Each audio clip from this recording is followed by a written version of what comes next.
संबंधित है। जम्मू कश्मीर में डीडीसी चुनाव का आज तीसरा चरण है। गौरतलब है कि धारा 370 हटने के बाद जम्मू कश्मीर में चुनावी प्रक्रिया पहली प्रक्रिया है अपने आप में। आज तीसरा चरण का मतदान है। 33 सीटों पर मतदान होगा। आपको बता दें कि 16 सीटें कश्मीर में और 17 सीटें जम्मू संभाग में है। 305 उम्मीदवारों की किस्मत का फैसला होगा। और इससे पहले अगर जो 2 चरण हो चुके हैं उनकी बात की जाए तो प्रधानमंत्री नरेंद्र मोदी का शुक्रिया अदा किया गया था जम्मू कश्मीर की जनता की ओर से, क्योंकि काफी लंबे समय के बाद ये डीडीसी के चुनाव हुए हैं। ऐसे में एक उम्मीद जताई जा रही है कि जो आने वाला समय है वो कुछ अच्छा ही साबित होगा। 16 सीट कश्मीर में है और 17 सीट जम्मू संभाग में। 305 उम्मीदवारों की किस्मत का आज फैसला होगा। गौरतलब है कि जम्मू कश्मीर के डीडीसी चुनाव 8 चरणों में होंगे। 2 चरण हो चुके हैं, आज तीसरा चरण है। 20 दिसंबर को इनके नतीजे आएंगे। लेकिन समझिए कि आखिर ये चुनाव क्यों महत्वपूर्ण है, क्योंकि 2019 में जब से जम्मू कश्मीर में धारा 370 हटाई गई है, तब से जम्मू कश्मीर के केंद्र शासित प्रदेश बनने के बाद से ये जो चुनाव है ये अपने आप में ऐतिहासिक हो जाते हैं, क्योंकि अब तमाम देशवासियों की नजर जम्मू कश्मीर के साथ साथ इस चुनाव पर बनी हुई है। भाजपा की बात करें तो भाजपा ने अपने तमाम कद्दावर नेताओं को, मंत्रियों को इस चुनाव प्रचार में डीडीसी में उतार रखा है।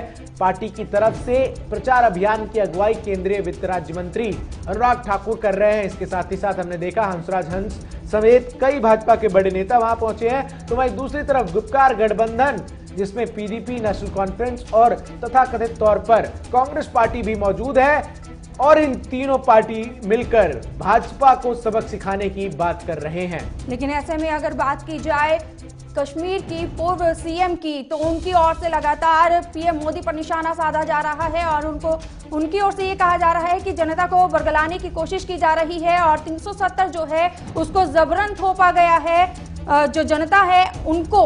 ऐसे में देखने वाली बात ये होगी, जो डीडीसी के चुनाव है, तीसरे चरण के चुनाव आज होने हैं, जिसमें 305 उम्मीदवारों की किस्मत का फैसला होगा।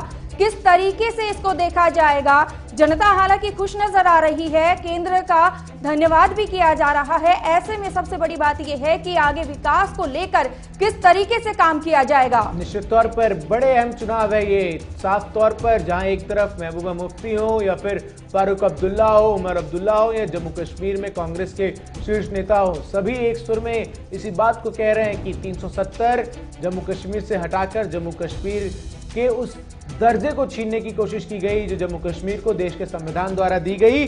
और इस चुनाव में निश्चित तौर पर जो 20 दिसंबर को चुनाव परिणाम आएंगे उसमें इस बात पर मुहर लग जाएगी कि आखिर जम्मू कश्मीर की जनता किसके साथ है। चुनाव को लेकर जो भाजपा है वो गुपकार गठबंधन को गुप्तचर गठबंधन कह चुकी है, वहीं गुपकार गठबंधन की तरफ से भाजपा पर आरोप प्रत्यारोप का सिलसिला शुरू से जारी है। लेकिन जो बड़ी बात है, जो बड़ी अहम बात है इस पूरे चुनाव में, वो ये जिस तरीके से जम्मू कश्मीर के मतदाता जो हैं वो चुनावों के प्रति अपना रुझान दिखा रहे हैं। जम्मू कश्मीर में, खास करके कश्मीर के इलाकों में जहां बर्फबारी की शुरुआत हो चुकी है, वहां पर मतदाता भारी संख्या में पोलिंग बूथों पर निकलकर अपने मताधिकार का प्रयोग करते हुए नजर आए हैं।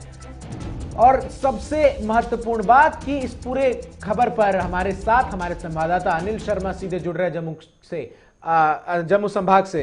अनिल, आज तीसरे चरण का चुनाव है। निश्चित तौर पर सबकी निगाहें जम्मू कश्मीर पर टिकी हुई हैं। 2 चरणों में बम्पर वोटिंग के बाद तीसरे चरण की चुनाव से क्या उम्मीदें कर रही है जम्मू कश्मीर की जनता और खास करके जम्मू कश्मीर के मतदाता?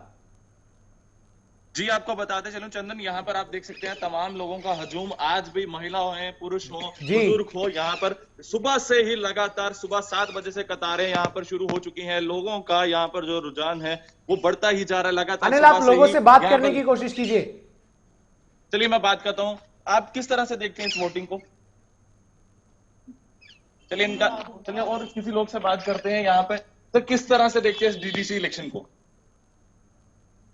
इनका कहना है कि चंदन जी, इनका कहना है कि ठीक ठाक है और हमें उम्मीद है कि जो नुमाइंदा चुना जाएगा वो हमारे जो काम होंगे, जो डेवलपमेंट होगी उसको लेकर काम करेंगे। लेकिन अनिल, एक बड़ी बात यह है कि हमने 2 चरणों में देखा कि मतदाता जो है, खास करके 2019 के बाद ये चुनाव महत्वपूर्ण हो जाते हैं, क्योंकि इसमें एक तरीके से अब जम्मू कश्मीर केंद्र शासित प्रदेश हो गया है। आज जिन जिन सीटों पर चुनाव है उनके समीकरण क्या हैं? बताते चले यहाँ का जो कोट बुलवाल का एरिया की बात करो, यहाँ पर तमाम कैंपेनिंग बहुत ही जोर शोरों से की गई थी और यहाँ पर जो लोगों की उम्मीदें हैं, यहाँ के जो लोग हैं, उनका ये कहना है कि यहाँ की जो डेवलपमेंट कम हुई है, कहना है कि उस नुमाइंदे से जो हमारी डेवलपमेंट है वो कहीं ना कहीं उनसे उम्मीदें जुड़ी हैं कि वो यहाँ पर जब वो जीतेगा नुमाइंदा और उसके बाद जो हमारे एरिया की डेवलपमेंट होगी, कहीं ना कहीं उन्हें अभी भी उससे उन चीजों से आस है। बिल्कुल, जनता की आस जुड़ी हुई है। ऐसे में आपसे ये जानना चाहेंगे, कोरोना काल का दौर है और सोशल डिस्टेंसिंग भी यहाँ पर देखने को मिल रही है। ऐसे में जो तमाम बंदोबस्त है वो क्या क्या किए गए हैं? जी आपको बताते चले, जो भी व्यक्ति यहाँ से आ रहा है उसे सबसे पहले यहाँ पर सैनिटाइजर, अगर किसी ने मास्क नहीं पहना है उसको मास्क भी दिया जा रहा है। यहाँ पर आप तस्वीरें देख सकते हैं, मैं आपको दिखाना चाहूंगा, अपने दर्शकों को भी दिखाना चाहूंगा। ये दूसरी तरफ आप व्यक्ति देख रहे होंगे, ये इन्होंने हाथ में सैनिटाइजर का बोतल पकड़ा हुआ और मास्क है। जो भी व्यक्ति यहाँ से गुजर रहा है, अगर मास्क नहीं पहना है तो उसको स्पेशली मास्क दिया जा रहा है, सैनिटाइज किया जा रहा है और पूरे प्रॉपर तरीके के साथ जो है प्रोटोकॉल का फॉलो किया जा रहा है। और साथ ही साथ अगर मैं आपको बताते चलूं, यहाँ पर जम्मू कश्मीर पुलिस और तमाम हमारी एजेंसीज जो है वो पैनी नजर बनाए हुए यहाँ पर। सुरक्षा के मद्देनजर किस प्रकार के इंतजाम किए गए तमाम पोलिंग बूथ पर? क्योंकि हमने देखा है जब से चुनावी प्रक्रिया की शुरुआत हुई है, पाकिस्तान की तरफ से लगातार सीज फायर का उल्लंघन किया जा रहा है और ये एक बौखलाहट है जम्मू कश्मीर में जो डीडीसी चुनाव हो रहे हैं उसको लेकर। सुरक्षा के मद्देनजर तमाम पोलिंग बूथ पर किस तरह की व्यवस्था है अनिल?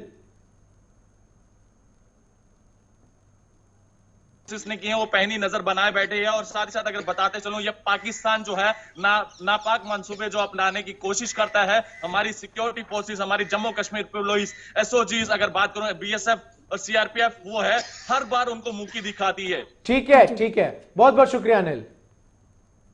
तो जिस तरीके से डीडीसी के चुनाव हो रहे हैं, कोरोना काल में बंदोबस्त भी पूरे किए गए हैं, सुरक्षा के भी इंतजाम किए गए हैं। ऐसे में देखना ये होगा कि जनता जो है वो किसे जिताती है और किसको हार का सामना